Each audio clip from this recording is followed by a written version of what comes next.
नमस्ते दोस्तों, स्वागत बा हमार चैनल में। आज बहुत ही सुंदर दर्द भरा विवाह गीत लेके आइल बने। ई गीत अच्छा लगी तो हमार चैनल के सब्सक्राइब करी, लाइक करी, ज़्यादा से ज़्यादा शेयर करी और कमेंट करके बताई कि ई गीत आप लोग के कैसन लागल है। आरे काचे अमवा तुरल हो पापा बगैचा कैल हो सोनावा। हरे काचे अमवा तुरल हो चाचा बगैचा कैल हो सोनावा। आरे सुंदर धियावा तेजला हो पापा आंगनवा कैल हो सुनावा।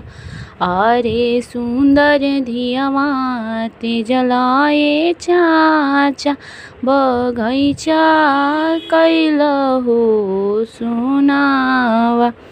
अरे रोजे रोजे कहला हो पाकी बेटी बड़ी जान जलावा। अरे रोजे रोजे कहला हो चाचा की बेटी बड़ी जान जलावा।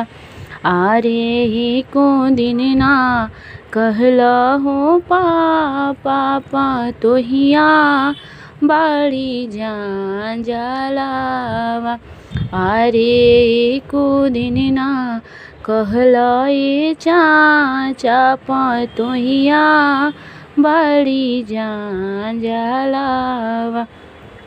अरे तेजही के रोहे पापा तो काहे दिल जाना मावा।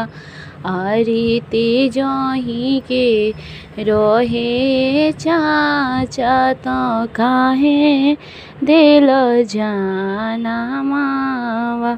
अरे जमते ही हमरा के पापा देई देता जहरावा। अरे जमते ही हमरा के चाचा देई देता जहरावा। अरे कोई से में रहबो भैया छोड़ी चलनी नहीं हरावा। अरे कोई से में रहबो भैया छोड़ी चलनी नहीं हरावा। अरे साथ ही में खेलल हो भैया साथ ही में रहल। अरे आजू काहे कैला हो भैया आपन से अलगावा।